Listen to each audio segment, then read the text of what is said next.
Hello friends, नमस्कार। सभी का स्वागत है आपके अपने यूट्यूब चैनल परिवर्तन द एडू हब में। फ्रेंड्स, जैसा आपको पता है हमारी प्रैक्टिस चल रही थी।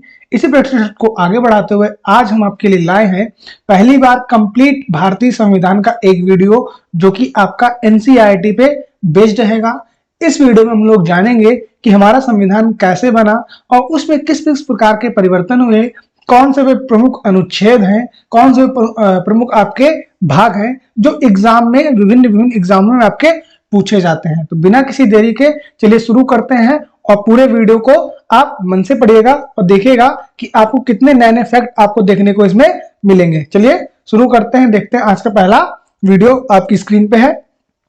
क्या लिखा है कि दुनिया का सबसे बड़ा लिखित संविधान किसका है? तो ये फ्रेंड्स हो गया आपका भारत का। तो पहला पॉइंट एग्जाम में पूछा जाता है कि दुनिया का सबसे बड़ा लिखित संविधान किसका है, तो भारत का। अगर यही पूछा जाए दुनिया का सबसे छोटा लिखित संविधान किसका है, तो फ्रेंड ध्यान रखिएगा सबसे छोटा जो है वो अमेरिका का है। यानी अगर अमेरिका की बात करोगे तो अमेरिका के संविधान में सिर्फ 7 ही आर्टिकल आपके आते हैं। वही कभी कभी पूछ दिया जाता है कि निम्न में से कौन सा देश है जिसका संविधान लिखित नहीं है। तो फ्रेंड्स आप ध्यान रखिएगा, जो ब्रिटेन है आपका, तो ब्रिटेन का जो संविधान है वो लिखित नहीं है। यानी उनका कोई किसी प्रकार का जो संविधान है वो लिखित नहीं है। अगर आप भारत को देखेंगे तो भारत का जो संविधान है फ्रेंड्स वो पूरा लिखा हुआ संविधान है, यानी उसको हाथों से लिखा गया है। अगर आप दूसरे क्वेश्चन की बात करोगे, दूसरा है संविधान को कहां पर सुरक्षित रखा गया है, तो ऑप्शन इसका क्या हो जाएगा आंसर, ग्वालियर सेंट्रल हॉल में। यानी फ्रेंड्स जो आपका संविधान है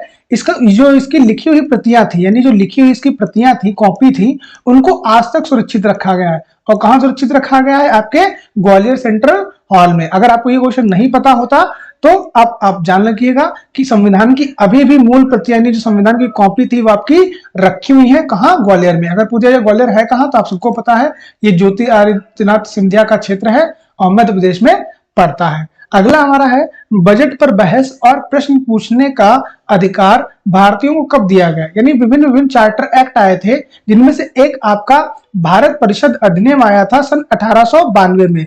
इस अधिनियम में आपके भारतीयों को बजट पर बहस और प्रश्न पूछने का अधिकार दे देगा। वेरी वेरी इंपॉर्टेंट क्वेश्चन है और एग्जाम में आता है। आगे देखें, अगला है द्वैध शासन का जनक किसे माना जाता है?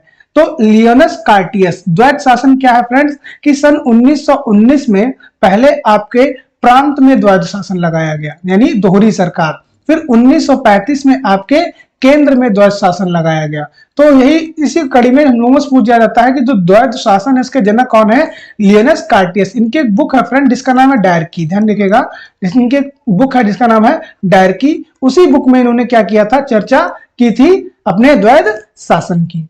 अगला आता है लोक लेखा समिति का गठन कब किया गया? तो एक ये संविधान की महत्वपूर्ण समिति है जिससे पूछा जाता है बार बार क्वेश्चन, तो ध्यान रखिएगा 1919 में लोक लेखा समिति का गठन किया गया था। ठीक, तो इस जो समिति है इसमें राज्यसभा के मेंबर कम, जबकि राज्यसभा के मेंबर लोकसभा के जो मेंबर है वो ज्यादा रहते हैं। अगला है आपका भारत शासन अधिनियम 1935 को किसने गुलामी का अधिकार पत्र कहा है? तो इसको कहा है आपके जवाहरलाल नेहरू। तो जो आपके जेएल नेहरू, जो आपके first prime minister of India थे, पहले प्राइम मिनिस्टर थे, उन्होंने भारत शासन अधिनियम 1935 को गुलामी का अधिकार पत्र कहा था। अगर आपको ये भी प्रश्न नहीं पता थे तो आप वीडियो का लाइक करते रहिएगा, क्योंकि ऐसे ही प्रश्न आपको आज मजेदार मिलते रहेंगे। अगला है कैबिनेट मिशन भारत कब आया? तो सबको पता है कि संविधान के निर्माण के लिए भारत में कैबिनेट मिशन जो आया था उसी के बाद में ही आपकी संविधान सभा गठित की गई थी। तो ये आया कब था? सन 1946 को ये आपका आया था कैबिनेट मिशन भारत। आगे बढ़ते हैं, नेक्स्ट देखते हैं। नेक्स्ट हमारा है सर्वप्रथम संविधान की बात किसने की? तो पूछा जाता ना कि भारत में सर्वप्रथम संविधान की बात किसने की गई थी? तो वो आपके जो बाल गंगाधर तिलक जो है, इन्होंने सर्वप्रथम आपके संविधान की बात की थी। इन्होंने कहा था कि भारत के लिए एक संविधान आपका होना चाहिए। तो पूछा जाता है फ्रेंड कि सर्वप्रथम संविधान की बात किसने की थी? तो सर्वप्रथम आपके संविधान की बात जो है वो बाल गंगाधर तिलक महोदय ने की थी। ठीक है फ्रेंड्स, ध्यान रखिएगा। चलिए आगे देखते हैं, संविधान सभा का गठन कब किया गया? तो संविधान सभा का गठन हमारा 9 दिसंबर 1946 को किया गया था। इसी दिन आपके दिल्ली के संसद भवन में लोगों को बैठाला जाता है और एक संविधान सभा का गठन किया जाता है। प्रारंभिक संविधान सभा में फ्रेंड्स 389 सदस्य थे, ये आप ध्यान रखिएगा, और 389 में आपकी 15 जो वो महिलाएं सदस्य थी।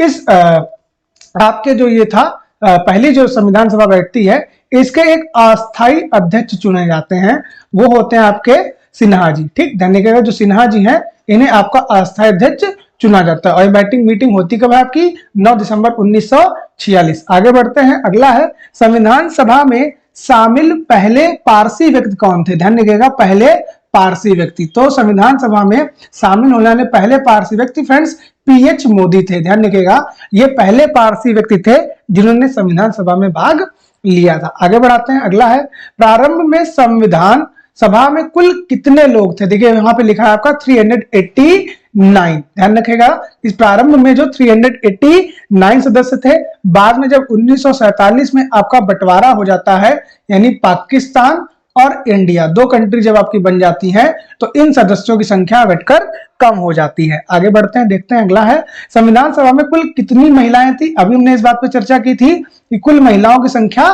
15 थी, लेकिन जब संविधान में आपके सिग्नेचर करने की बात आती है, यानी जब संविधान को अंगीकार किया जाता है, तो उस समय आपकी मात्र 8 महिलाएं ही होती हैं वहां पे।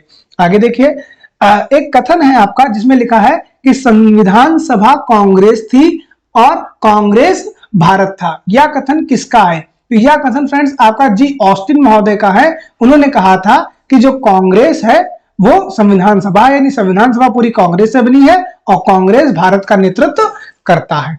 आगे बढ़ते हैं, अगला है हमारा संविधान सभा का अस्थाई अध्यक्ष किसे चुना गया था? तो स्थायी अध्यक्ष जो फ्रेंड है वो आपके राजेंद्र प्रसाद जी को चुना गया था। अगर पूछा जाए कब चुना गया, तो ये भी ध्यान रखिएगा 11 दिसंबर 1946। इसी दिन आपके संविधान सभा की दूसरी मीटिंग बुलाई जाती है। पहली मीटिंग बुलाई गई थी आपके 9 दिसंबर 1946 को। यह बात आप ध्यान रखिएगा, पहली मीटिंग जो फ्रेंड्स बुलाई गई थी वो 9 दिसंबर को बुलाई गई थी और दूसरी मीटिंग आपकी बुलाई गई है 11 दिसंबर को। वही हमसे अगला प्रश्न भी है कि संविधान सभा की दूसरी बैठक कब होती है? तो दूसरी बैठक होती है फ्रेंड्स आपकी 11 दिसंबर को। ये चीज आप ध्यान रखिएगा, दूसरी बैठक जो है फ्रेंड्स वो 11 दिसंबर को आपकी होती है।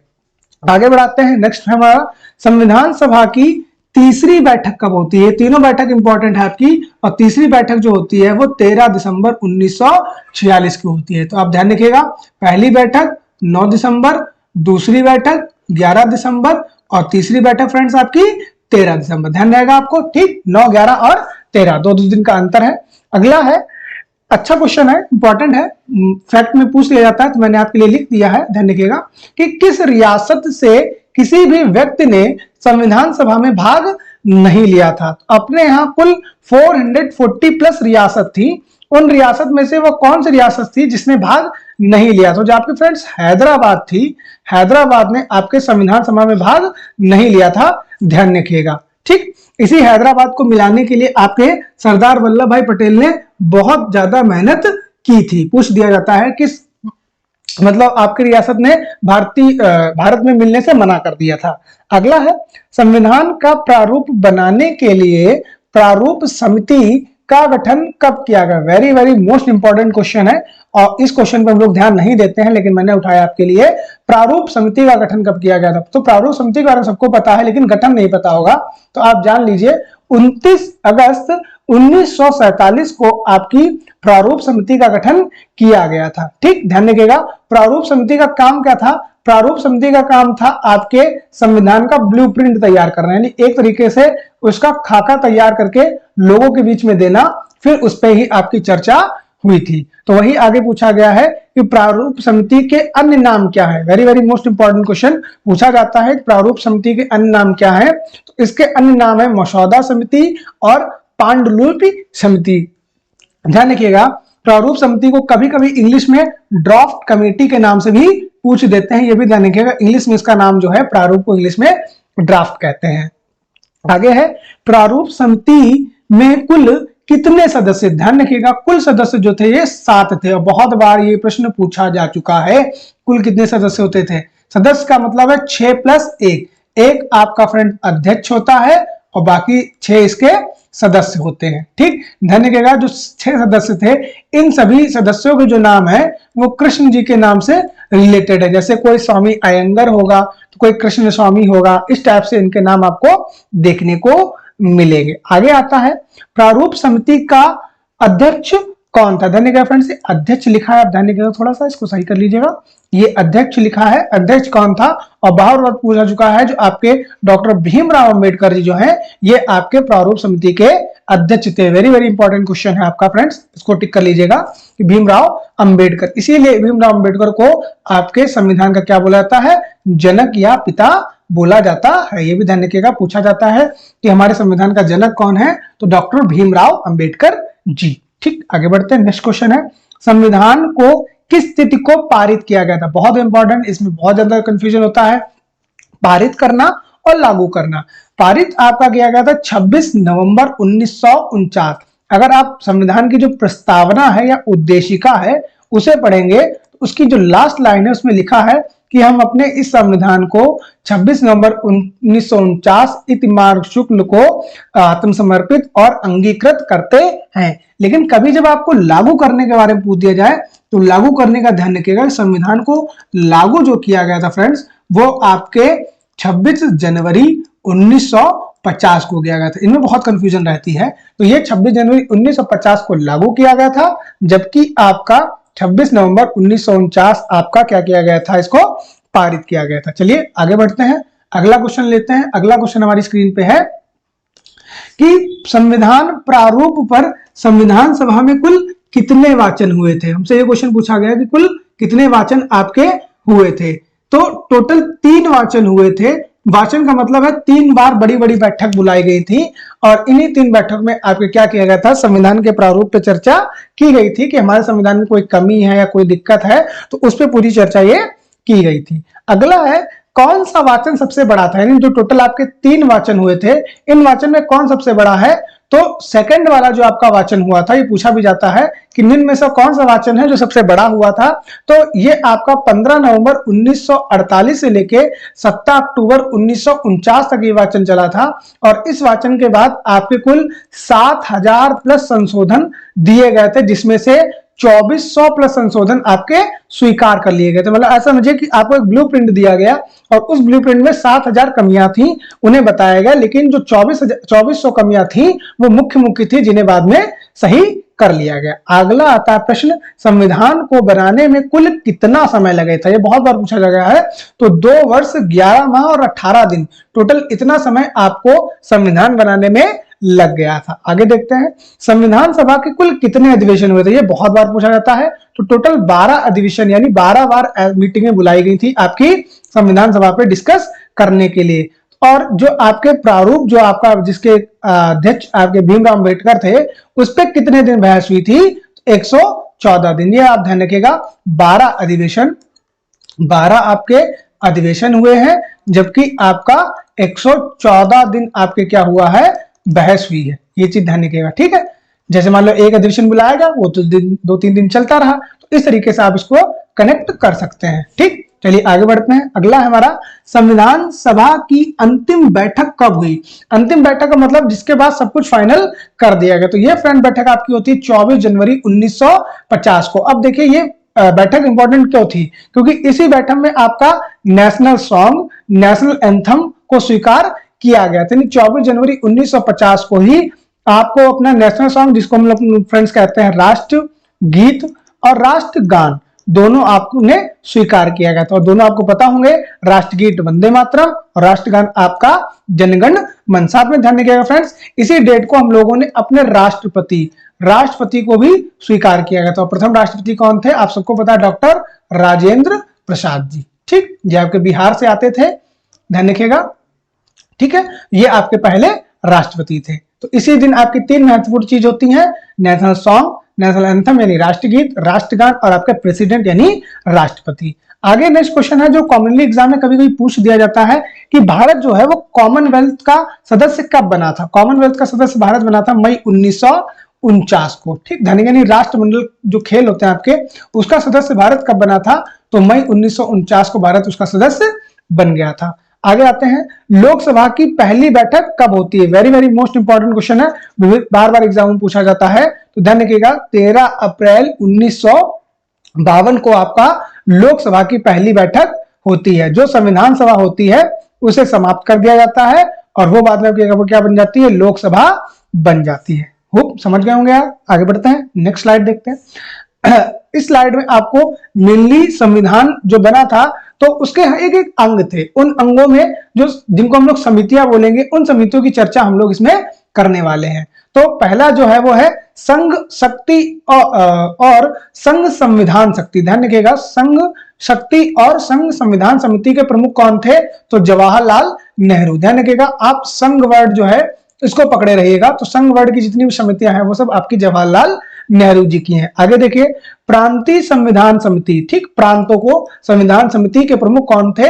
तो डॉक्टर भीमराव अंबेडकर, ये आपके प्रांतीय संविधान समिति के अध्यक्ष थे। फिर आगे देखिए, मौलिक अधिकार समिति के प्रमुख कौन थे? तो मौलिक अधिकार समिति के आपके सरदार वल्लभ भाई पटेल थे। ठीक, ध्यान रखिएगा, इसी मौलिक अधिकार पे एक आपकी उप समिति बनती है, ये भी कभी पूछ दी जाती है कि मौलिक अधिकार पे उप समिति, मौलिक अधिकार पे जो उप समिति है उसके अध्यक्ष कौन थे? तो ये भी ध्यान रखिएगा, जेबी कृपलानी। कभी कभी पूछ दिया जाता है इनके बारे में कि मौलिक अधिकार पे जो उप समिति थे उसके अध्यक्ष कौन थे? तो आपके जेबी कृपलानी जी उसके अध्यक्ष थे। एक क्वेश्चन जो है बहुत विवादित रहता है आपका, झंडा समिति। तो झंडा समिति के जो प्रमुख है फ्रेंड्स वो डॉक्टर राजेंद्र प्रसाद जी को माना जाता है। ये भारत की जो ऑफिशियल साइट है, यानी संविधान जब आप जाएंगे तो उस पर आपको देखने को मिलेगा। कभी कभी एग्जामों में क्या किया जाता है, जेबी कृपलानी भी डाल दिए जाते हैं, लेकिन आप डॉक्टर राजेंद्र प्रसाद ही मानिएगा। हाँ, अगर डॉक्टर राजेंद्र प्रसाद नहीं है, जेबी कृपलानी है, तो आप जेबी कृपलानी पे जाइएगा। फिलहाल तो अभी जो के लिए जो सही है वो आपके डॉक्टर राजेंद्र प्रसाद जी हैं। आगे देखिए, भारतीय संविधान में कुल कितने अनुच्छेद हैं? अब हमारा संविधान बनकर तैयार हो गया है, अब उसमें हम लोग देखेंगे कुल कितने अनुच्छेद हैं। तो 395 आपके अनुच्छेद देखने को मिलते हैं। इसी अनुच्छेद के 393 में आपका संविधान के बारे में वर्णित है कि भारत का एक संविधान होगा जो आपका 26 जनवरी 1950 को लागू हो जाएगा। ये आपको किस आर्टिकल में देखने को मिलता है? Article number 393। चलिए आगे देखते हैं, मूल संविधान में कुल कितनी अनुसूचियां थी? तो मूल संविधान में फ्रेंड्स आपकी 8 अनुसूचियां थी, जिन्हें बाद में बढ़ाकर कितना कर दिया गया? 12 कर दिया गया। ठीक, संविधान में कुल कितने भाग हैं? सबको पता है कि संविधान में कुल 22 भाग है, लेकिन एक बार हुआ क्या था कि यूपी कांस्टेबल के पेपर में आपके 22 ऑप्शन नहीं दिया था, उसमें उन्होंने सही माना था वो 25 माना था। अगर आप देखेंगे तो धीरे धीरे गणना के आधार पे आपके 25 हो चुके हैं। ठीक, जैसे 9A बढ़ा दिया गया, ठीक, पंचायत वाला, तो ऐसे जैसे आप देखेंगे तो 15A बढ़ा दिया गया। तो इस टाइप से जब गणना के आधार पे देखोगे तो आपको 25 मिलेंगे, लेकिन आप अगर मूल में पूछोगे तो आपके कितने हैं? 22, यानी 22 ही है। ठीक, संशोधन के बाद संविधान में कितनी अनुसूचियां हो गई, ये पूछ दिया जाता है। तो इस समय जो आपके संविधान में है वो 22 अनुसूचियां हैं। चलिए आगे देखते हैं। आगे है, सबसे छोटा लिखित संविधान किस देश का है? तो मैंने आपको पहले क्वेश्चन में बताया था, तो ये आपका अमेरिका देश का सबसे छोटा लिखित संविधान है। और इसमें कितने अनुच्छेद है? आपके 7 अनुच्छेद आपको देखने को मिलते हैं। और अलिखित किसका है? तो ब्रिटेन का। ये भी आप ध्यान रखिएगा।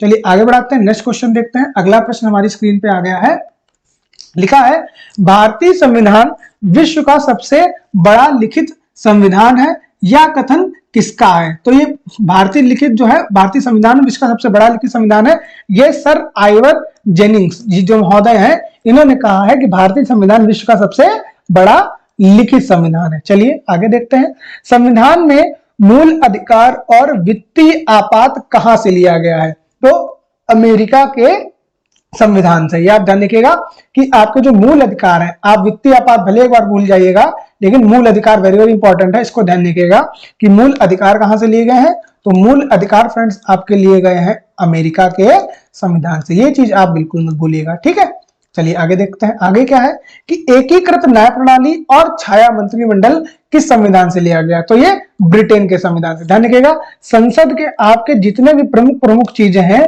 वो आपने कहां से लिए हैं? तो ब्रिटेन यानी इंग्लैंड के संविधान से। आगे देखिए, सत्तात्मक व्यवस्था कहां से ली गई, यानी फेडरलिज्म की अगर बात करेंगे तो ये कहां से ली गई है, तो कनाडा के संविधान से आपके लिए गए। वेरी वेरी इंपॉर्टेंट क्वेश्चन है, पूछ दिया जाता है कि संघात्मक व्यवस्था कहां से ली गई, तो ये ध्यान रखिएगा आप, कनाडा से आपको मिली है। आगे है कि राज्य के नीति निर्देशक तत्व, मोस्ट इंपॉर्टेंट, बार बार पूछा जाता है कि राज्य के नीति निर्देशक तत्व यानी DPSP, direct principle of state policy को किस संविधान से लिया गया, तो ये आपके आयरलैंड के संविधान से लिया गया। ये आप ध्यान रखिएगा, बार बार ये पूछा जाता है आपका, क्या कहते हैं, राज्य के नीति निर्देशक तत्व। आगे बढ़ाते हैं, लेते हैं अगला प्रश्न। अगला प्रश्न देखते हैं हमारी स्क्रीन पे क्या आता है। अगला प्रश्न है हमारा कि संविधान संशोधन की प्रक्रिया कहां से ली गई है, तो ये आपके फ्रेंड साउथ अफ्रीका से ली गई है। और संविधान संशोधन आपका है कितना, आर्टिकल 368। इसको आप ऐसे रेट कर सकते हो कि जो साउथ अफ्रीका है वो क्रिकेट अच्छा नहीं खेलती है, तो उसे अपने क्रिकेट में क्या करना पड़ेगा, संशोधन करना पड़ेगा। ठीक, तो जो संशोधन की प्रक्रिया है वो कहां से ली गई, साउथ अफ्रीका से ली गई। चलिए आगे देखते हैं, आगे क्या है, संविधान में वर्णित मूल कर्तव्य को कहां से लिया गया है, तो ये आपके रूस से लिए गए, क्योंकि रूस आपका क्या है, देखिए साथी है, भारत का साथी कौन है सबसे सच्चा, रूस ही है। तो रूस का क्या बनता है, मूल कर्तव्य बनता है हर बार भारत की मदद करना, और भारत का भी मूल कर्तव्य क्या है, रूस की मदद करना। तो आप इसको ऐसे रिलेटेड कर सकते हैं। अगला देखिए, भारतीय संविधान को लागू कब किया गया था, अभी हमने फ्रेंड्स आपको बताया था कि आपको पारित किया गया था 26 नवंबर 1950 को, जबकि आपको लागू किया गया था आपको 26 जनवरी 1950 को। चलिए आगे बढ़ते हैं, लिखा है प्रस्तावना में कितने प्रकार के न्याय की बात की गई है। मोस्ट इंपॉर्टेंट क्वेश्चन है, आरओ के एग्जाम में आपसे पूछा गया था कि प्रस्तावना में कितने न्याय की बात की गई है, तो प्रस्तावना में कुल आपके 3 न्याय की बात की गई है। वो 3 न्याय कौन से, ये भी आप देख लीजिए, सामाजिक न्याय है, आर्थिक न्याय है और एक आपका राजनीतिक न्याय है। इन 3 न्यायों की बात आपकी की गई है संविधान में। कभी कभी पूछा जाता है तो ध्यान रखिएगा, जो धार्मिक न्याय है, धार्मिक न्याय, इसकी बात संविधान नहीं करता, ये भी आप ध्यान रखिएगा। संविधान बात करता है सामाजिक न्याय की, आर्थिक न्याय की और राजनीतिक न्याय की। आगे देखिए, आगे है किस मामले में प्रस्तावना को भारतीय संविधान का भाग माना गया है, तो ये फ्रेंड्स आपका केशवानंद बनाम केरल राज्य जो मामला था 1973 का, इसमें प्रस्तावना को आपका क्या माना गया है, संविधान का भाग माना गया है। और कहा गया है कि प्रस्तावना में आप संशोधन कर सकते हो, लेकिन उसका मूल ढांचा आप बदल नहीं सकते। इससे पहले जो इंदु बेरीवाल मामला आपका 1960 में जो होता है, उसमें आपको प्रस्तावना को आपके भारतीय संविधान का भाग नहीं माना था, लेकिन जो आपका 1973 का केशवानंद बनाम केरल राज्य होता है, उसने प्रस्तावना को भारतीय संविधान का आपका अंग माना था। चलिए आगे बढ़ते हैं, अगला क्वेश्चन भी इंपॉर्टेंट है कि प्रस्तावना में कितनी बार संशोधन हुआ है, तो सिर्फ एक ही बार प्रस्तावना संशोधन हुआ है, और वो कब हुआ है, सन 1976 में। और इस संशोधन के बाद में यानी प्रस्तावना में स्वतंत्रता, समानता, बंधुत्व शब्द किस क्रांति से लिए गए हैं, तो फ्रांस की क्रांति से। ये आप ध्यान रखिएगा, पूछ दिया जाता है कभी कभी, स्वतंत्रता, समानता और बंधुत्व, ये 3 शब्द जो है आपके वो किस क्रांति से लिए गए हैं, तो फ्रांस की क्रांति से। चलिए आगे बढ़ाते हैं, नेक्स्ट क्वेश्चन देखते हैं। अगला प्रश्न हमारी स्क्रीन पे है संविधान के प्रमुख भाग। तो अब हम लोग चर्चा करने वाले हैं संविधान के प्रमुख भाग कौन कौन से होते हैं। तो उसमें सबसे पहला आता है भाग 1। भाग 1 में क्या है, संघ एवं उसके राज्य क्षेत्र, अनुच्छेद 1 से लेके 4 तक। ठीक, भाग 2 जिसमें आपकी नागरिकता है, अनुच्छेद 5 से 11। फिर मूल अधिकार, अनुच्छेद 12 से 35। फिर है भाग 4 राज्य के नीति निर्देशक तत्व, अनुच्छेद 36 से 51 ए या आ। फिर आता है भाग 5 संघ यानी सेंट्रल, अनुच्छेद 52 से लेके 151। फिर आता है राज्य यानी स्टेट, अनुच्छेद 152 से लेके 237। फिर आता है आपका पंचायत जिसे बाद में जोड़ा गया, तो अनुच्छेद 243 से लेके 243 जेड। फिर आता है फ्रेंड्स आपका संघ राज्य क्षेत्र, ये अनुच्छेद 245 से लेके 263। चलिए आगे देखते हैं, आगे है अनुच्छेद आपका 45 जो आपका भाग जो है वो 15, अनुच्छेद 324 से लेके 329 तक। फिर आता है आपका भाग 17, वेरी वेरी इंपॉर्टेंट, बहुत बार पूछा जाता है, राजभाषा। इसको फ्रेंड सही कर लीजिएगा, यहाँ पे राजभाषा होना चाहिए, अनुच्छेद 343 से लेके 351। फिर आता है भाग 18 आपात उपबंध, बहुत इंपॉर्टेंट है, ठीक। अनुच्छेद 352 से लेकर 360। फिर है भाग 20 संविधान संशोधन, आर्टिकल 368। तो टोटल 22 भाग थे जिनमें से हम लोगों ने अपने इंपॉर्टेंट भागों को डिस्कस कर लिया। चलिए आगे देखते हैं। फिर आती है संविधान की अनुसूचियां, इनसे क्वेश्चन बार बार बन जाता है। इसमें पहली आपकी सूची है संघ राज्य क्षेत्र से संबंधित, दूसरी सूची है आपके वेतन और भत्ते, तीसरी आपकी अनुसूची जो है वो शपथ से संबंधित है, चौथी राज्यसभा का प्रतिनिधि, पांचवी अनुसूचित क्षेत्र, फिर छठी त्रिपुरा, मेघालय, असम और मिजोरम की जो जनजातियां हैं इनकी, यानी ये वाली बार बार पूछी जाती है कि निम्न में से कौन सा स्टेट यानी राज्य है जिसे मतलब 6 अनुसूची में नहीं रखा गया। तो ध्यान रखिएगा त्रिपुरा, मेघालय, असम और मिजोरम, यानी MMTA यानी ममता को रखा गया है। ऐसा आप ऐसे डिलीट कर सकते हैं अपने लिए कि जो ममता है इनको रखा गया है, बाकी किसी को नहीं रखा गया, ठीक। अगर आप बात करेंगे 7वीं अनुसूची, तो इसमें आपकी 3 सूचियां आती हैं जिनके बारे में आपको पता होगा, नहीं पता तो मैं बता देता हूं। सबसे पहले आपकी आती है केंद्र सूची, जिसे हम लोग संघ सूची कहते हैं। फिर आपकी आती है समवर्ती सूची, ठीक, जो मिश्रण होती है। और फिर आती है आपकी राज्य सूची, ठीक, यानी इस पे आपका केंद्र राज्य मिलकर संविधान आपके क्या करते हैं, कानून बनाते हैं। 8वीं अनुसूची में आपका भाषा आता है, जिसमें आपके संविधान में टोटल 22 भाषाएं हैं। मूल संविधान में कितनी भाषाएं थी, 14, बाद में इसमें भाषाएं जोड़ी गई हैं। अब कितनी हो गई हैं, तो अब हो गई फ्रेंड्स आपकी 22। 90 में क्या है, 90 में आपका भूमि अधिग्रहण है, ठीक, ध्यान रखिएगा। आगे बढ़ाते हैं।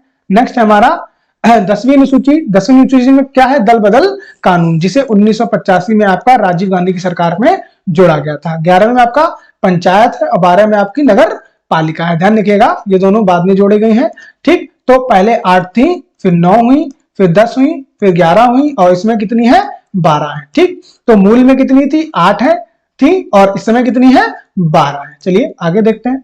फिर आता है हमारा इंपॉर्टेंट आर्टिकल। इंपॉर्टेंट आर्टिकल को समझते हैं हम लोग, फिर आगे देखेंगे संशोधन। तो इनमें कुछ मैंने इंपॉर्टेंट आर्टिकल उठाए हैं, जिसमें सबसे पहला आर्टिकल जो है वो है अनुच्छेद 1, यानी आर्टिकल 1 क्या कहता है, आर्टिकल 1 है भारत राज्यों का क्या होगा, एक संघ हुआ। ध्यान रखिए भारत जो है वो एक यूनियन होगा फ्रेंड्स, ये ध्यान रखिएगा, पूछा जाता है, फेडरलिज्म नहीं है, ठीक। ध्यान रखिएगा कि भारत जो है वो फेडरलिज्म ना होकर क्या है, यूनियन है, अर्थात इसे तोड़ा नहीं जा सकता, जबकि फेडरलिज्म को आपका तोड़ा जा सकता है। जैसे आप बात करेंगे यूएसएसआर की, तो यूएसएसआर को बाद आगे चल के क्या कर दिया गया, तोड़ दिया गया। लेकिन भारत क्या है, आप भारत को तोड़ नहीं सकते, क्योंकि भारत क्या है, यूनियन है, आपका फेडरलिज्म नहीं है। ध्यान रखिएगा। अनुच्छेद 2 क्या कहता है, अनुच्छेद 2 कहता है संसद को यह शक्ति प्रदान है कि वह नए राज्य का गठन कर सकती है। ध्यान रखिएगा संसद जो है उसको शक्ति प्रदान है कि वह किसी भी राज्य को तोड़कर नया राज्य बना सकती है, ठीक, उसकी सीमा का विस्तार कर सकती है। इसी से रिलेटेड आपका एक आयोग है जिसका नाम है फजल अली आयोग। फजल अली आयोग 1953। इस आयोग ने 1955 को अपनी रिपोर्ट प्रस्तुत की और जिस आधार पर आपको 14 राज्य, ध्यान रखिएगा 14 राज्य और 6 केंद्र शासित मिले थे, ठीक। प्रारंभ में पूछ दिया जाता है कि सन 1956 के समय कितने राज्य और कितने यूटी थे, तो ध्यान रखिएगा 14 आपके स्टेट थे और आपके 6 यूटी थे, ठीक। ये क्वेश्चन भी आपका जो नेक्स्ट है ये भी बार बार एग्जाम में पूछा जाता है कि भाषा के आधार पर बनने वाला पहला राज्य कौन था। तो भाषा के आधार पर जो बनने वाला पहला राज्य था फ्रेंड्स, ये 1953 में ही आपका आंध्र प्रदेश भाषा के आधार पे बन गया था। और ये फजल अली आयोग था, इसने भी भाषा के आधार पे ही क्या किया था, आपके राज्यों का बंटवारा किया गया था, ठीक। आगे बढ़ाते हैं, नेक्स्ट क्वेश्चन देखते हैं। अगली साइड में फ्रेंड्स हमारा जो है वो नागरिकता से संबंधित अधिनियम है। नागरिकता अधिनियम की बात करेंगे, सबसे पहले अनुच्छेद नंबर 5 आता है। इस अनुच्छेद नंबर 5 में संविधान के प्रारंभ में नागरिकता, यानी जो भी नागरिकता ने सिटीजनशिप की बात जितनी भी की गई है वो संविधान के भाग 2 में की गई, जो हमने पहले देखा था।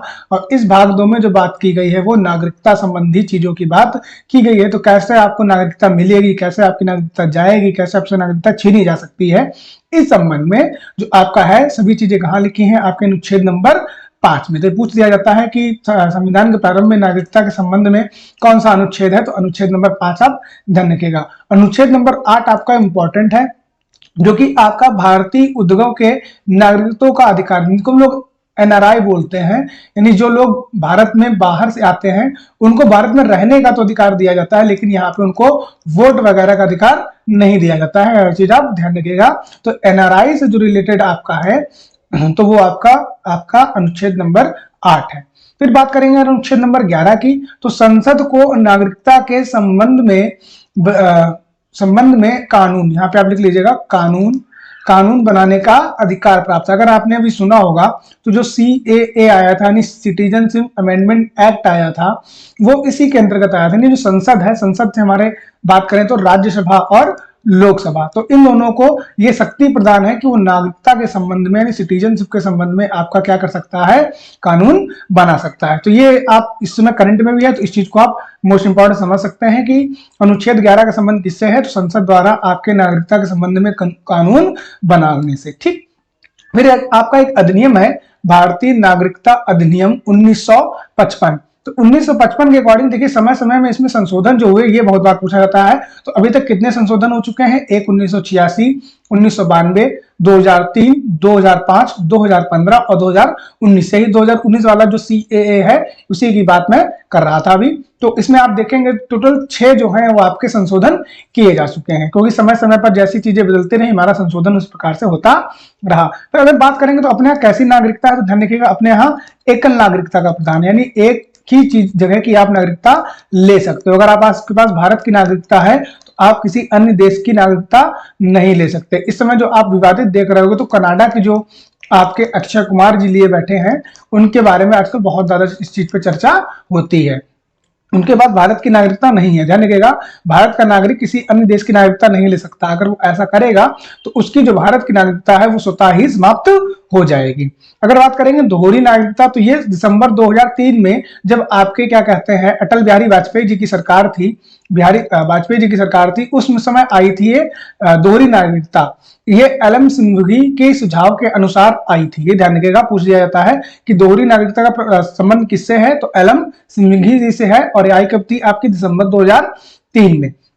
अब है क्या इसके द्वारा, जरा इसके द्वारा विदेशों में बसे भारतीय मूल के लोगों को सीमित रूप से भारतीय नागरिकता प्रदान करने का प्रावधान किया गया। नहीं, सीमित रूप लिमिटेड रूप में क्या किया गया है, उनको थोड़ी सी भारतीय नागरिकता प्रदान करने की छूट दे दी गई है। ध्यान रखना, पूरी तरीके से भारतीय नागरिकता नहीं दी गई। आगे देखते हैं आगे क्या आता है हमारा। तो नेक्स्ट है कि संविधान में मूल रूप से 7 प्रकार के मौलिक अधिकार प्राप्त हैं। यानी अब हम लोग अपने पहुंच चुके हैं अपने मौलिक अधिकार वाली सीट में, मूल अधिकार कि मूल रूप से संविधान में 7 प्रकार के जो मौलिक अधिकार है वो आपके आए हुए थे। इनमें जिससे आप बात करेंगे तो संपत्ति का अधिकार अब मौलिक अधिकार नहीं रह गए, यानी अब जो टोटल आपके मूल अधिकार अब कितने हैं, 6 हैं। ये फ्रेंड्स आप ध्यान रखिएगा, इंपॉर्टेंट चीज है। मूल में कितने थे, 7, इस समय कितने हैं, 6। एक जो आपका है वहां से हट गया है, वो कौन सा आपका संपत्ति का अधिकार। अगर आप इस पे बात करेंगे आगे तो देखते हैं कौन कौन से जो अनुच्छेद हैं जो इंपॉर्टेंट है आपके। तो मूल अधिकार में अनुच्छेद नंबर 13 जो है ये इंपॉर्टेंट है। क्यों? क्योंकि ये इंपॉर्टेंट आपको न्यायिक पुनरावलोकन देता है। न्यायिक पुनरावलोकन क्या है, यानी किसी चीज का पुनः अवलोकन करना। पुनः क्या करना फ्रेंड्स, अवलोकन करना। यानी अवलोकन से रिलेटेड क्या है, मान लीजिए कोई एक ऐसा निर्णय दिया गया था जो उस समय उस स्थिति को देखकर दिया गया था, लेकिन वैसा ही दोबारा निर्णय जब दिया गया तो वो निर्णय थोड़ा सा चेंज कर दिया गया। ठीक, तो यही क्या आपका न्यायिक पुनरावलोकन कहलाता है। ठीक, यानी स्थिति के साथ में आपका चेंज कर देना। फिर आता है आपका अनुच्छेद नंबर 14। अनुच्छेद नंबर 14 आपको विधि के समक्ष समान संरक्षण प्रदान करता है। विधि मतलब फ्रेंड्स होता है कानून, तो कानून के सामने सभी लोग समान है। यानी अनुच्छेद 14 है वो आपको कानून के सामने सभी को समान रखता है, लेकिन कुछ चीजों में अपवाद भी है, जैसे आपका राष्ट्रपति और प्रधानमंत्री। ठीक, जैसे राष्ट्रपति को जो गिरफ्तारी है वो आप डायरेक्ट नहीं कर सकते, जबकि एक आम नागरिक की आप कर सकते हो। तो ये थोड़े विवाद भी हैं, लेकिन इन लोगों को एक विशेषाधिकार प्राप्त है, इस कारण इन लोग बच जाते हैं। अगर बात करेंगे अनुच्छेद नंबर 15, बहुत इंपॉर्टेंट है, बार बार पूछा जाता है।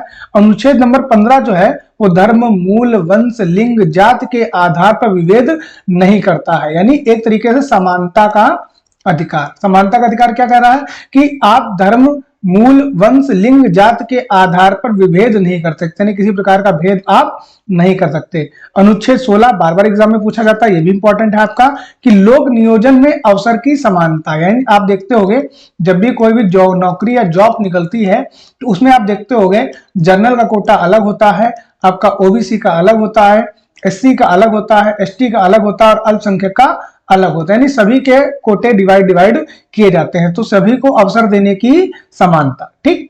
अनुच्छेद 17 मोस्टली सबको पता रहता है कि अनुच्छेद 17 का संबंध फ्रेंड आपका किससा है, अस्पृश्यता का अंत। ये चीज आप ध्यान रखिएगा, अनुच्छेद 17 का संबंध किससे है, अस्पृश्यता यानी छुआछूत। इसको अपनी भाषा में कहें हम लोग तो जो छुआछूत है उस पर रोक लगाता है, लॉ ऑफ यानी प्रिवेंशन ऑफ अनटचेबिलिटी। ठीक।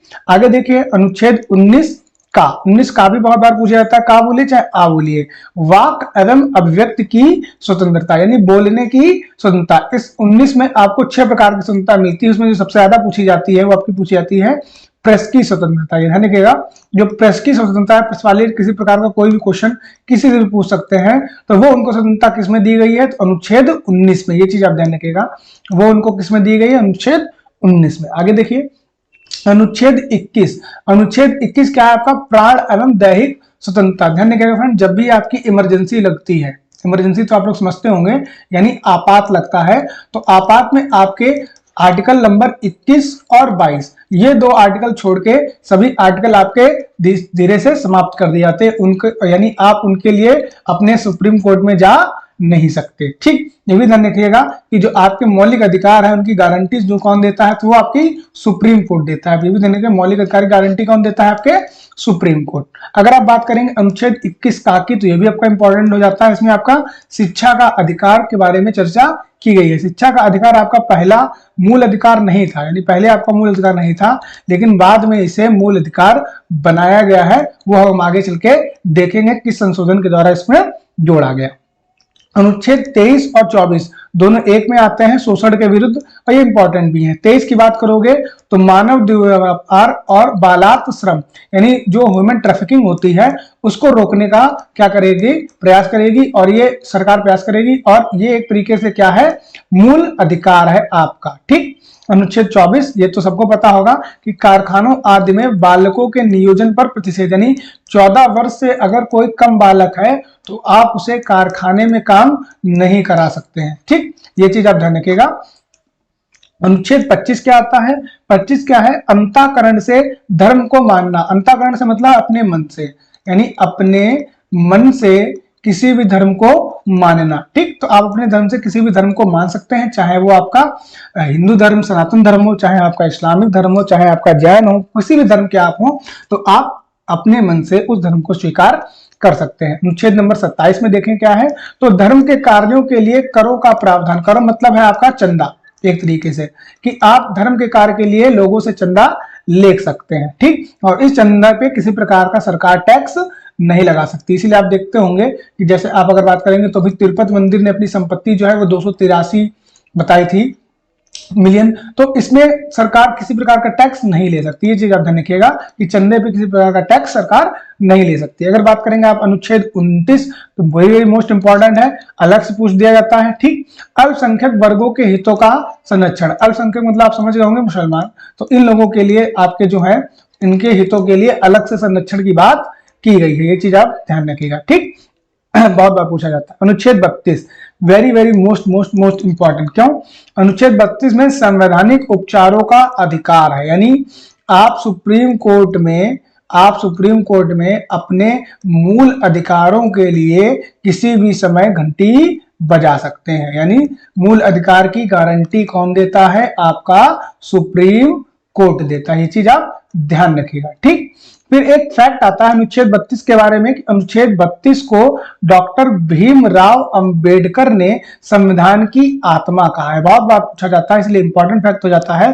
डॉक्टर भीमराव अंबेडकर ने संविधान की आत्मा किसे कहा है? तो अनुच्छेद 32 को। अगर आप फ्रेंड्स बात करेंगे नॉर्मली अगर पूछा जाए कि संविधान की आत्मा कौन है, अगर ऐसे ही पूछा जाए और किसी भी वक्ता का नाम ना लिया जाए संविधान की आत्मा, तो मैंने आपको बताया था शुरुआत में ही संविधान की आत्मा कौन है?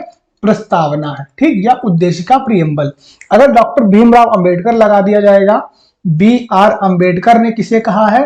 तो बी आर अंबेडकर ने आपके आर्टिकल 32 को कहा। ये आप चीज ध्यान रखिएगा। आगे देखते हैं, नेक्स्ट है। फिर आते हैं हम लोग राज्य के नीति निर्देशक तत्व यानी डीपीएसपी। ठीक। ये क्या है एक तरीके से, इसमें अनुच्छेद नंबर सबसे पहले आता है 38, यानी राज्य लोक कल्याण के लिए सामाजिक व्यवस्था बनाने का क्या करेगा? प्रयास करेगा। यानी जो भी सामाजिक चीजें हैं उनको बनाने का प्रयास कौन करेगा? आपका राज्य करेगा। ये चीज आप ध्यान रखिएगा। ठीक फ्रेंड्स, यानी एक तरीके से बात करेंगे तो पूछा जाता है, तो ये आपका एक तरीके से जो गांधीवादी हैं, तो जितने भी आपके इसमें आर्टिकल आते हैं, आर्टिकल नंबर 36 से लेकर 51A तक, ये सभी गांधीवादी हैं। पूछ दिया जाता है कि संविधान के किस भाग को गांधीवादी भाग कहा जाता है? तो ध्यान रखिएगा, राज्य के नीति निर्देशक तत्व। क्यों कहा जाता है, ये आगे हम लोग जानेंगे। 39 का हाल ही फिलहाल में पेपरों में बहुत ज्यादा चर्चित में है। क्यों चर्चित में है? क्योंकि इसमें समान न्याय एवं निःशुल्क विधिक सहायता, विधिक मतलब आप किसी भी कानूनी सहायता के लिए, यानी कानूनी सहायता के लिए आपको पैसा नहीं देना पड़ेगा। कानूनी सहायता कैसी? जैसे आपको मान लीजिए पुलिस, जानते होंगे आप, जब भी पुलिस आती है तो वो आपसे मतलब पैसा लेके नहीं आती है, ठीक है, वो आपको निःशुल्क है। तो ये आपका क्या है, राज्य ऐसा प्रयास करेगा। ध्यान रखिएगा, मूल अधिकार और आपके नीति निर्देशक तत्व में इतना ही अंतर है। ठीक, डीपीएसपी और मूल अधिकार में आपका इतना ही अंतर है। आप अपने राइट्स के लिए सुप्रीम कोर्ट जा सकते हो, जबकि डीपीएसपी के लिए सुप्रीम कोर्ट नहीं जा सकते। ये आपके वाद्य योग है, यानी इन पे आप कुछ मुकदमा कर सकते हो, और ये वाद्य योग नहीं है। आप ऐसा समझिए, इसके ये करना ही है, यानी ये एक तरीके से करना ही है, कंपलसरी है। ये एक तरीके का चाहिए है, यानी प्रयास करेगा राज्य, क्या करेगा, एक तरीके से करने का प्रयास करेगा। ठीक, चलिए आगे देखते हैं। अनुच्छेद नंबर 40 बहुत बार पूछा जाता है। 40 का संबंध किससे है? ग्राम पंचायत का गठन। ग्राम पंचायत मतलब जो आपके प्रधान लोग होते हैं, इन सब चीजों से रिलेटेड, प्रधान बीडी, इन सब का जो वो है, वो राज्य क्या करेगा, प्रयास करेगा। ठीक है, आगे देखिए अनुच्छेद नंबर 43। अनुच्छेद 43 क्या है? कामगारों के लिए निर्वाह मजदूरी, यानी इसी को अब नाम क्या दिया गया है, एक तरीके से जो मनरेगा चलता है, यानी महात्मा गांधी वाला जो है आपका, वो इसी के अंतर्गत, यानी आर्टिकल 43 के अंतर्गत राज्य ऐसा प्रयास करेगा कि मनरेगा के अंदर लोगों को क्या करेगा, रोजगार प्रदान करने की कोशिश करेगा, और लगभग 100 दिनों की, यानी रोजगार देने की 1 साल में अवधि दी जाती है। ठीक, अनुच्छेद नंबर 44 को देख लेते हैं। 44 क्या कहता है? अनुच्छेद 44 जो है वो आपका समान सिविल संहिता, यानी जो यूसीसी है, इसको लागू करने की बात करती है। हाल ही फिलहाल में आपके उत्तराखंड राज्य में, यानी इसी फरवरी 2022 में आपके उत्तराखंड राज्य में यूसीसी आपके प्रावधान लाया गया। अगर पूछे जाए यूसीसी है कहां, तो आपका गोवा में यूसीसी लागू है। बात करेंगे अनुच्छेद नंबर 47, ये भी हाल फिलहाल के एग्जाम में पूछा गया है। अगर आप उत्तर प्रदेश से हैं तो आपने देखा होगा, पोषाहार स्तर और जीवन स्तर को ठीक करने का प्रयास करेगा, यानी जो आपके आंगनवाड़ी वगैरह चलते हैं, ठीक, और महिलाओं के लिए जो आप देखते हो भोजन वगैरह दिया जाता है, मिड डे मील दिया जाता है, मिड डे मील जो वगैरह दिया जाता है, वो इसी के अंतर्गत आपको दिया जाता है। ठीक, अनुच्छेद 48 के अंतर्गत क्या आता है? कृषि तथा पशुपालन का संगठन, यानी जो सरकार है, राज्य सरकार है, वो कृषि एवं जो पशुपालन है, जो उनका पशुधन है, उसकी क्या करेगा, रक्षा करेगा, उसकी गणना करेगा। तो इसी के अंतर्गत ये राज्य का कर्तव्य आपका बन जाता है। आगे बढ़ाते हैं फ्रेंड्स, देखते हैं आगे क्या है। आगे है 48A, very very most important है, क्योंकि एग्जाम में ये पूछा जाता है, तो ध्यान रखिएगा। 48A में क्या कहा गया है? पर्यावरण संरक्षण, यानी ये पहले नहीं था, सन 1986 के बाद से इसको जोड़ा गया है। ये चीज आप ध्यान रखिएगा। पर्यावरण संरक्षण अधिनियम जो है वो कब आया था? तो सन 1986, ये चीज आप ध्यान रखिएगा। ठीक, अनुच्छेद 50 न्यायपालिका और कार्यपालिका का पृथक्करण। कार्यपालिका क्या है? जो आपकी बॉडी जो एक्शन करती है, काम करती है, ठीक, और न्यायपालिका क्या है? जो जुडिशरी है। अगर आप बात करेंगे तो ये आपके संविधान के 3 अंग हैं। एक होता है आपका, सबसे पहला होता है विधायिका। विधायिका क्या करती है? आपकी कानून बनाती है, यानी संसद।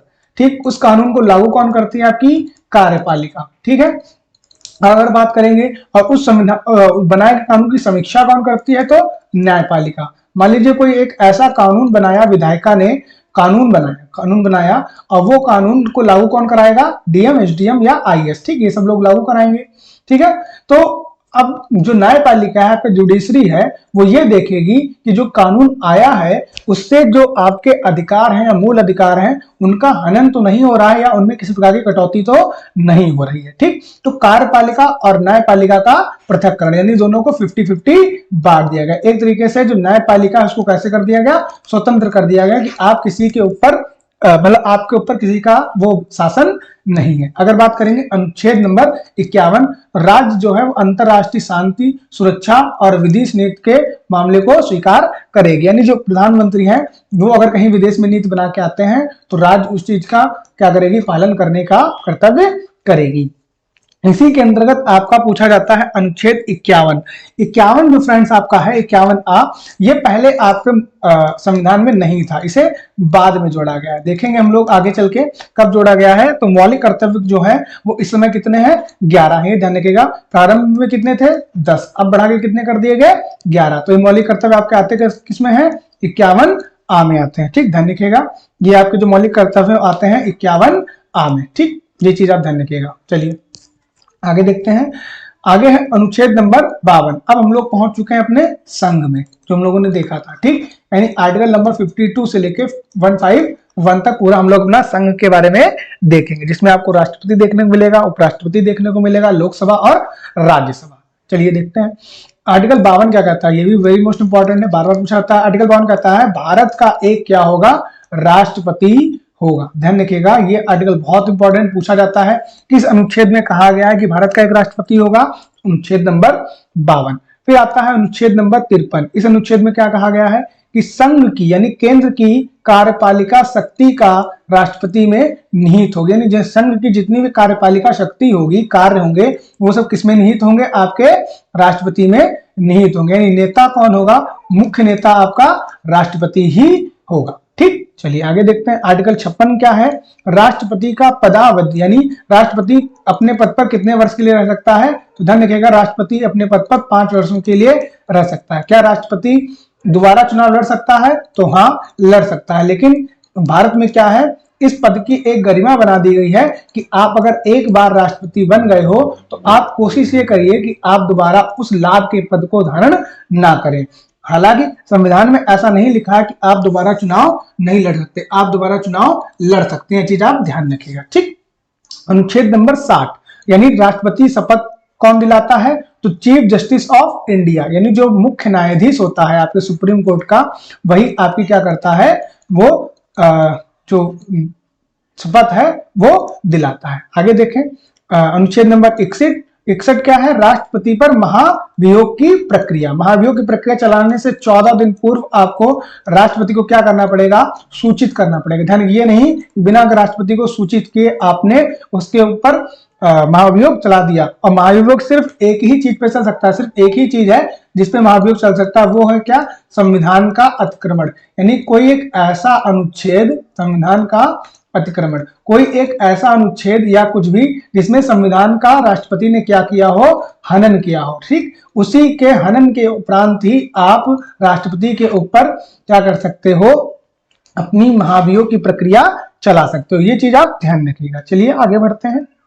अनुच्छेद नंबर 63 क्या कहता है कि भारत का एक क्या होगा, उपराष्ट्रपति होगा। 52 में क्या था, भारत का एक राष्ट्रपति होगा। ये चीज आप ध्यान रखिएगा। वही 63 क्या कहती है, भारत का एक उपराष्ट्रपति होगा। 64 ये बहुत इंपॉर्टेंट है, आर्टिकल 64 क्यों इंपॉर्टेंट आपको बताते हैं। उपराष्ट्रपति राज्यसभा का पदेन सभापति होगा, क्योंकि बार बार ये क्वेश्चन पूछ जाएगा। एक होता है आर्टिकल 64 और एक होता है फ्रेंड्स आपका आर्टिकल 89 में क्या लिखा है कि राज्यसभा का पदेन सभापति उपराष्ट्रपति होगा। ठीक, राज्यसभा का। और जबकि आर्टिकल 64 में क्या लिखा है कि उपराष्ट्रपति राज्यसभा का पदेन सभापति होगा। तो पूछ दिया जाता है कि राज्यसभा का अध्यक्ष कौन होता है, तो उपराष्ट्रपति। आगे देखें आर्टिकल 69 में आपकी क्या आती है, शपथ आती है। और ये शपथ किसके सामने है, आपके राष्ट्रपति के सामने। जबकि राष्ट्रपति को शपथ कौन दिलाता है, चीफ जस्टिस ऑफ इंडिया। ठीक, और उपराष्ट्रपति को शपथ कौन दिलाता है, आपका राष्ट्रपति। तो चीजों को कनेक्ट करते हुए चलते रहिएगा। आर्टिकल 71 की बात करेंगे 71 में, इसमें राष्ट्रपति और उपराष्ट्रपति के चुनाव से संबंधित विवाद का निर्णय सुप्रीम कोर्ट में वादित है। यानी अगर आपके उपराष्ट्रपति और राष्ट्रपति इन दोनों की कोई भी चुनाव में दिक्कत आती है तो उन सबकी जो हियरिंग होगी, जो सुनवाई होगी, वो आपके सुप्रीम कोर्ट में आर्टिकल 71 के अंतर्गत होगी। ये चीज आप ध्यान रखिएगा। फिर आता है अनुच्छेद नंबर 72, ये भी पूछ दिया जाता है।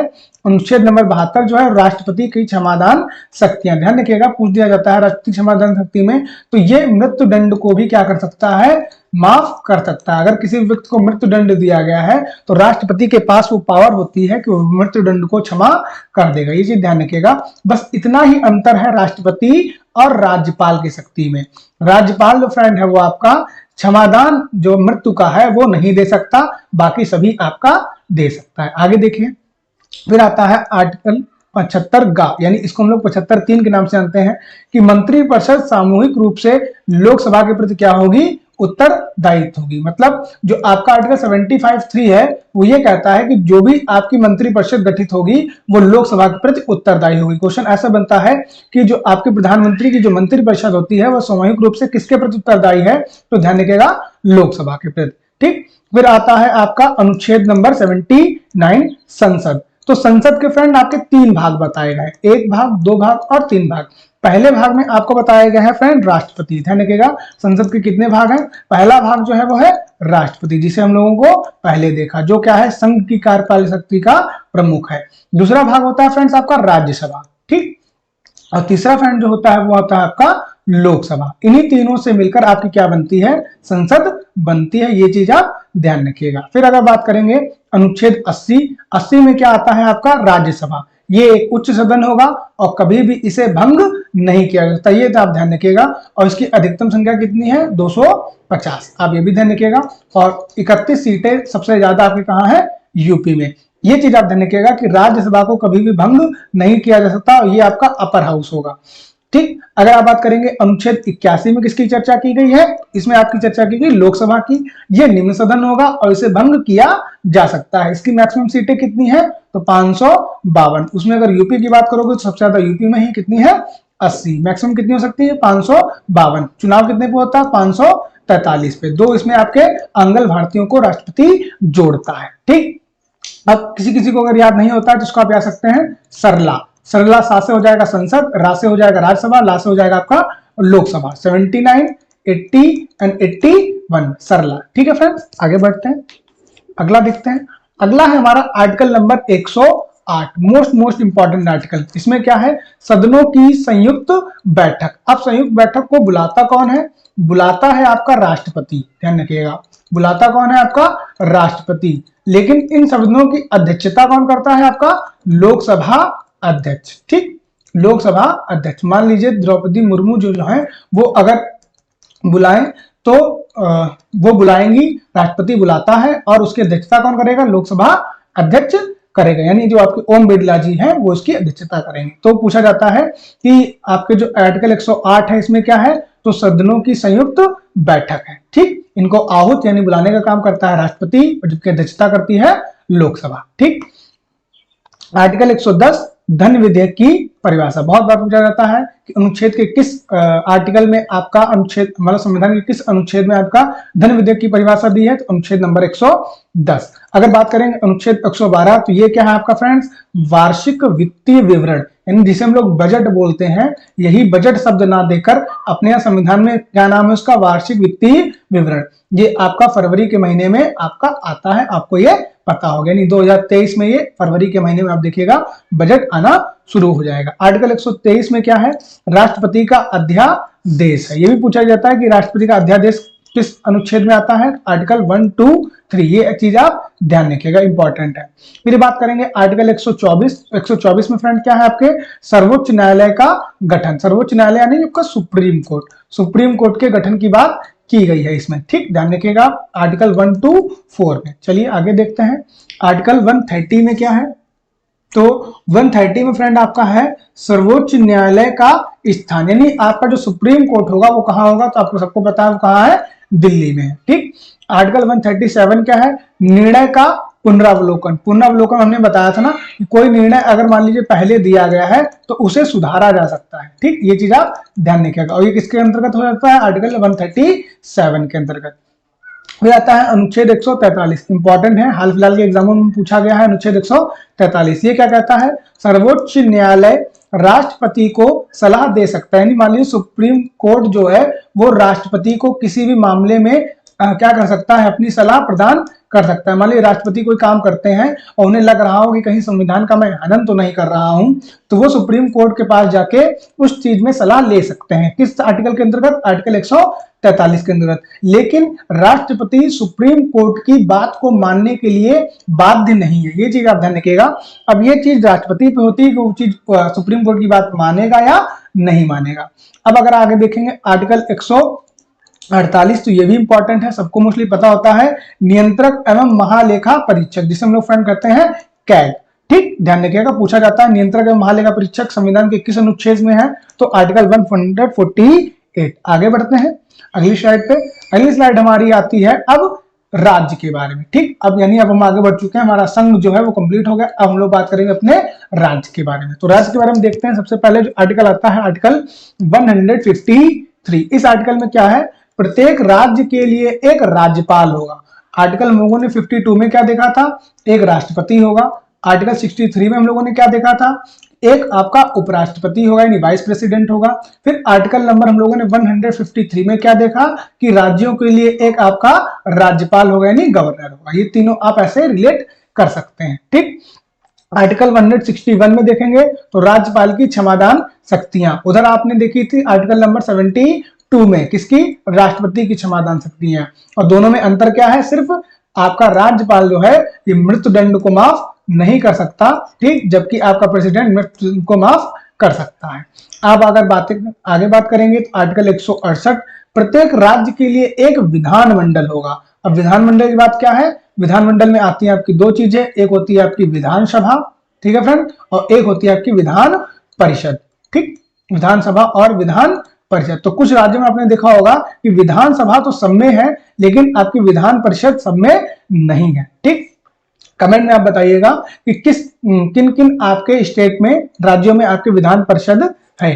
फिर अगर आप बात करेंगे आगे तो आर्टिकल 172 विधानसभा का कार्यकाल। तो सबको पता है विधानसभा का मतलब जिसमें आपके चीफ मिनिस्टर का जो चुनाव होता है, मुख्यमंत्री का, वो 5 साल तक होता है। हाल ही फिलहाल में अभी गुजरात में आपके और हिमाचल में चुनाव हुए हैं, तो इनके जो चीफ मिनिस्टर बने हैं उनका कार्यकाल कितने वर्ष तक रहेगा? 5 वर्ष तक रहेगा। आगे देखें आर्टिकल नंबर 207 में क्या है? वो है राज्य का वित्त विधेयक, यानी जो अपना वित्त निकालते हैं, फाइनेंशियल के बारे में जो कुछ चीजें निकालते हैं, वो आर्टिकल किसमें है? 207 में। अगर बात करेंगे 213 में तो राज्यपाल का अध्यादेश। अगर आप उधर देखेंगे तो 123 में था राष्ट्रपति का अध्यादेश। ठीक है फ्रेंड, वही आपका क्या है 203 में जस्ट उल्टा राज्यपाल का अध्यादेश। तो ऐसे आप इसको कनेक्ट करते रहिएगा। 214 में क्या है आपका? राज्यों के लिए एक उच्च न्यायालय होगा, यानी हाई कोर्ट की बात आपकी की गई है। ये प्रत्येक राज्य के लिए एक हो सकता है। इस समय कितने हाई कोर्ट हैं? तो मौजूदा समय में आपके 25 हाई कोर्ट हैं, जबकि स्टेट कितने हैं? 28। तो कुछ कुछ आपके ऐसे स्टेट हैं जिनके एक ही हाई कोर्ट है। जैसे आप देखेंगे पंजाब एंड हरियाणा, तो इनका जो हाई कोर्ट है वो चंडीगढ़ हाई कोर्ट एक ही है। ठीक, आगे देखिए आर्टिकल 231, इसमें देखो ये बात कही गई है, क्या कही गई है कि 2 या 2 से अधिक राज्यों के लिए एक हाई कोर्ट हो सकता है। ये चीज मैंने अभी आपको बताई। पंजाब और हरियाणा का जो हाई कोर्ट है फ्रेंड वो एक ही है। ठीक, आगे देखिए आर्टिकल 255B, ये इंपॉर्टेंट है। इसमें क्या पंचायतों का गठन, यानी पंचायत बनेगी कैसे, उसके बारे में चर्चा की गई है। इसे हाल ही फिलहाल यूपी ट्रिपल पेट के एग्जाम में पूछा गया था। आप इस चीज को आप ध्यान रखिएगा, यूपी ट्रिपल पेट में 245B पूछा गया था। ठीक, चलिए आगे बढ़ते हैं, अगली स्लाइड देखते हैं। अगली स्लाइड में आता है हमारा आर्टिकल 245। क्या है? संसद द्वारा भारत के किसी भाग या राज्य के लिए कानून बना सकती है, यानी संसद क्या कर सकती है? किसी भी राज्य, ठीक, या क्षेत्र के लिए क्या कर सकती है? कानून बना सकती है। ये चीज आ जाएगा आपका राज्य एवं संघ संबंध में, संघ एवं राज्य संबंध, ये चीज आप ध्यान रखिएगा। तो संसद को ये अधिकार है कि वो राज्य के किसी भी क्षेत्र के लिए अपना कानून जो है वो बना सकती है। आर्टिकल 288 मोस्ट इंपॉर्टेंट है आपका। इसके अंदर क्या आता है? वित्त आयोग की स्थापना। कमेंट बॉक्स में बताइएगा इस समय कौन सा वित्त आयोग चल रहा है और उसके जो अध्यक्ष है वो कौन है। दोनों चीज आप मुझे कमेंट बॉक्स में दीजिएगा। फिर आता है आर्टिकल 324 यानी 324, निर्वाचन आयोग की स्थापना। आर्टिकल 324 से लेकर 329 तक आपका निर्वाचन आयोग के बारे में बताया जाता है। सकता है। आर्टिकल 330 की बात करोगे आप तो लोकसभा में अनुसूचित जाति का आरक्षण यानी जो रिजर्वेशन है आपका लोकसभा में वो कितना रहेगा और क्यों रहेगा, ये आपका किसमें बताया गया, आर्टिकल 330 में। वही आप बात करोगे आर्टिकल 338 में तो राष्ट्रीय अनुसूचित जाति आयोग, ये ध्यान रखिएगा अभी 2018 में ही इसे पारित किया गया, तो ये आपका इंपॉर्टेंट है। पहले ये विधिक था, आपका संवैधानिक नहीं था, लेकिन अब क्या हो गया है, ये वाला आयोग आपका संवैधानिक हो गया है। पहले विधिक था पहले भी, लेकिन पहले विधिक था, अब कैसा हो चुका है, संवैधानिक हो चुका है। ये चीज आप ध्यान रखिएगा। आगे देखिए आर्टिकल 338A बार बार पूछा जाता है, राष्ट्रीय अनुसूचित जनजाति आयोग, जैसे आपका अनुसूचित जाति है वैसे आपका अनुसूचित जनजाति आयोग है। ठीक, अगर आप आगे बढ़ेंगे आर्टिकल 343, ये भी आपका इंपॉर्टेंट आर्टिकल है। इसमें क्या कहा गया है, राजकीय भाषा क्या होगी आपकी, हिंदी, यानी आर्टिकल 343 से लेके 351 इसमें आगे हिंदी की चर्चा की गई है। ठीक, कि हिंदी का आपका प्रयोग किस किस प्रकार से किया जाएगा। आर्टिकल 353 में देखेंगे तो राष्ट्रीय आपात यानी नेशनल इमरजेंसी। ठीक है फ्रेंड्स, ध्यान रखिएगा नेशनल इमरजेंसी, तो इसमें बताया गया कि नेशनल इमरजेंसी कब लग सकती है और क्या क्या इसके प्रावधान है। ये सबसे पहले लगाई किसने की थी, तो इंदिरा गांधी ने आपकी ये इमरजेंसी जो है वो इंदिरा गांधी के टाइम की ज्यादा फेमस है। आगे बढ़ते हैं, आगे लेते हैं आपका राष्ट्रपति शासन। तो ये तो भारत में आपने सुना ही होगा, लगता ही रहता है। तो ये किसके अंतर्गत लगता है, अनुच्छेद 356। ठीक, सबसे पहले कहां लगा था आपका, सबसे पहले लगा था सबसे पहले आपका फ्रंट लगा था केरल में, ये चीज ध्यान रखिएगा, सबसे पहले लगा था केरल में, और सबसे ज्यादा समय के लिए कहां लगा था, पंजाब में, और सबसे ज्यादा बार कहां लगा है, जम्मू एंड कश्मीर में। ये तीन चीजें आप अपने ध्यान में रखिएगा। फिर आता है अनुच्छेद 360 वित्तीय आपात। ठीक, वित्तीय आपात भारत में एक को बार भी अभी तक नहीं लगाया गया, लेकिन इसका प्रावधान किस अनुच्छेद में है, अनुच्छेद नंबर 360। ये तीनों लगा कौन सकता है, तो ये तीनों आपके फ्रेंड ध्यान रखिएगा, राष्ट्रपति के पास ही वो शक्ति होती है आपके आपातकालीन घोषणा करने की। फिर आता है अनुच्छेद 368, ये भी इंपॉर्टेंट है, मैंने बताया था आपके संविधान संशोधन। संविधान संशोधन जो है वो आर्टिकल 368 में दिया गया है। ये चीज आप ध्यान रखिएगा। भाग कौन सा है, 20 है। कहां से लिया गया है, दक्षिण अफ्रीका से आपको लिया गया। इसकी ट्रिक मैंने आपको बताई थी कि दक्षिण अफ्रीका बुरा क्रिकेट खेलती है, उसे अपने क्रिकेट में संशोधन करने की जरूरत है। अब हम लोग आगे बढ़ते हैं, देखते हैं संविधान के प्रमुख संशोधन। इनसे आपका एक नंबर जो है वो बनते ही बनता है, तो आप अपना एक नंबर आप आज पक्का कर लीजिए। संशोधन नंबर 1 यानी संविधान का संशोधन नंबर 1, अब हम लोग इस पे चर्चा करने वाले हैं। देखते हैं संशोधन 1 में क्या कहा गया है कि ये कब हुआ था, पहले तो ये देखिए आप 1951 में इस संशोधन द्वारा नवी अनुसूची को जोड़ा गया था। जो नवी अनुसूची आपकी भूमि अधिग्रहण से संबंधित है, यानी भूमि का जो अधिग्रहण है उससे संबंधित है, इस अनुसूची को आपको जोड़ा गया था कब, 1951 में। ठीक, यानी पहले 8 थी, एक जोड़ी, तो अब कितनी हो गई, 9। ठीक है, फिर आता है आपका संविधान संशोधन नंबर 7 1956, इंपॉर्टेंट है। इसमें एक बात कही गई थी क्या, कि एक राज्यपाल एक से अधिक राज्यों का राज्यपाल बन सकता है। यानी अगर आप देखेंगे तो थोड़े दिन पहले जो यूपी की आनंदीबेन पटेल जी जो हैं, आनंदीबेन पटेल हैं, ये एमपी की भी क्या थी, कार्यकारी राज्यपाल थी। तो एक जो राज्यपाल है वो 2 स्टेट का राज्यपाल आपका बन सकता है। ये कब किया गया, ये 7वां संशोधन 1956 के द्वारा किया गया। फिर देखते हैं 35वां संशोधन 1974, इसमें क्या किया गया, सिक्किम को पूर्ण राज्य का दर्जा प्रदान किया गया। पूछा जाता है, इंपॉर्टेंट भी है कि सिक्किम किस संविधान संशोधन के अंतर्गत सिक्किम को पूर्ण राज्य का दर्जा दिया गया था, तो संविधान संशोधन नंबर 35। आगे देखिए 42वां संशोधन 1976, तो ये तो आप मुस्लिम लोगों को पता होगा, जो उन्होंने थोड़ा बहुत पढ़ा है, कि इसे हम लोग मोस्ट इंपॉर्टेंट की श्रेणी में अपना रखते हैं। इसे क्या है, इस संशोधन को हम लोग लव संविधान भी कहा जाता है। इसमें इतने ज्यादा संशोधन किए गए थे कि इसे हम लोग फ्रेंड्स लव संविधान की भी संज्ञा देते हैं। इस संशोधन के द्वारा संविधान में आपके समाजवादी, पंथ निरपेक्ष, अखंडता और 10 मूल कर्तव्यों को जोड़ा गया। क्योंकि कभी कभी पूछा जाता है कि निम्न में से कौन संविधान का मूल भाग नहीं था, तो जो मूल कर्तव्य है फ्रेंड्स वो संविधान के भाग नहीं थे, इन्हें बाद में जोड़ा गया। और कितने जोड़े गए थे, 10। इस समय कितने हैं, 11।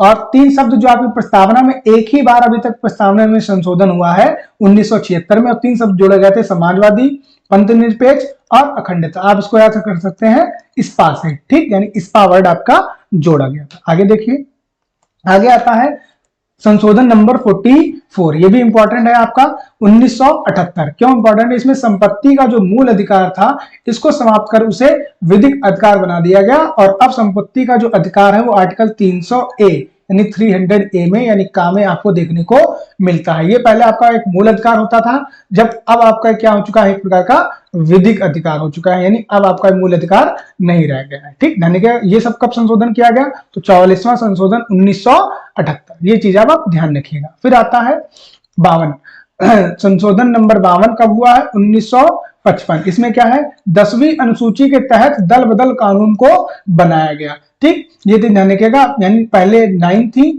फिर एक और बढ़ी, अब कितनी हो गई? 10। ये संशोधन हुआ कब? 1985, यानी राजीव गांधी जी की सरकार में। आगे देखिए 61 नंबर, संविधान संशोधन नंबर 61 सन 1989। मतदान की उम्र 21 से घटाकर कितनी कर दी गई? 18 कर दी गई। जो पहले व्यक्ति 21 उम्र में आपका वोट देता था वो अब घटाकर कितना कर दिया गया? 18 कर दिया गया, ठीक। ये चीज आप ध्यान रखिएगा, ये आपका इंपॉर्टेंट भी आपका बन सकता है। फिर आप बात करेंगे 73 और 74, ये दोनों आपके म्यूचुअल हैं। 73 संविधान संशोधन 1992, इसमें आपकी 11वीं अनुसूची और भाग 9 में पंचायत का गठन ये पूछ दिया जाता है। तो पहले 8 थी, फिर एक जुड़ी 9, फिर एक जुड़ी 10, अब एक पुनः एक जुड़ गई है, तो वो आपकी कितनी हो गई? 11। तो आपकी 11 अनुसूची हो चुकी है। इस अनुसूची में क्या है आपका?